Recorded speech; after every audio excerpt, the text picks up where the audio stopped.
holds to UFOs. A national organization is eyeing Nevada for mysterious activity in the skies. Now, the town of Ely lies near the center of the case, and investigators think that mining and maybe even electrical power may play a key.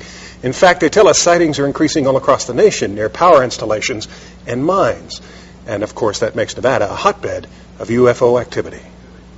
Mark Easter is the head of the state wing for MUFON, the Mutual UFO Network. We now have a strike team. It's Easter's job to do the boots on the ground in UFO sightings throughout Nevada.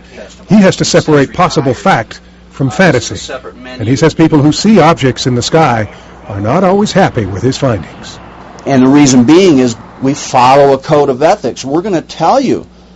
We try to identify. Easter says 95% of sightings can be explained as man-made or naturally occurring phenomena. It's the 5% that we should wonder about. So what is out there? I don't know what it is.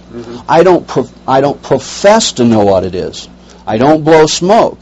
Easter says more and more in this high-tech age, common everyday people are shooting video of very uncommon activity in the skies. For instance, this video, shot in a location he refuses to divulge to protect the person who shot it.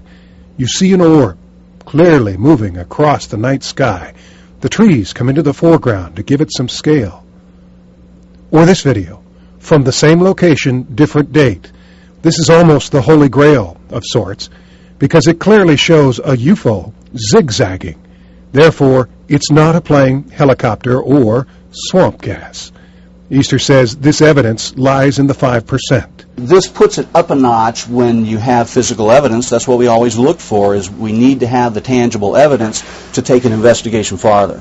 And even science is taking a kinder view of the UFO phenomenon. I have to say, I think that there is life outside of Earth. And I think there may be intelligent life outside of Earth in our galaxy or in another galaxy. But Ruby is quick to point out factors against our being able to effectively talk to an alien are huge.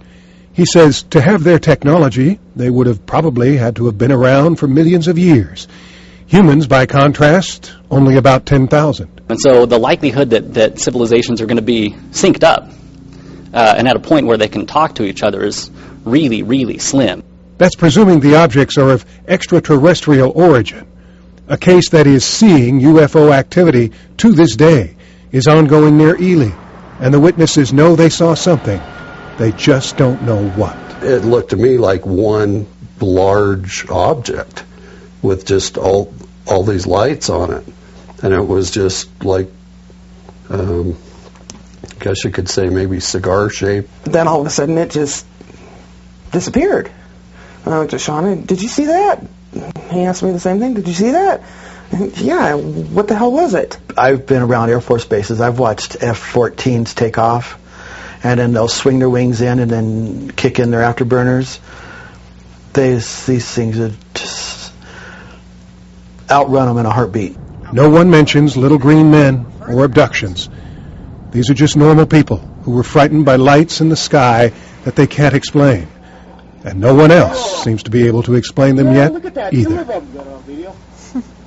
Now, if you want more information about MUFON or how to report a sighting, just go to our website, ktbn.com, and you click on the Links and More tab.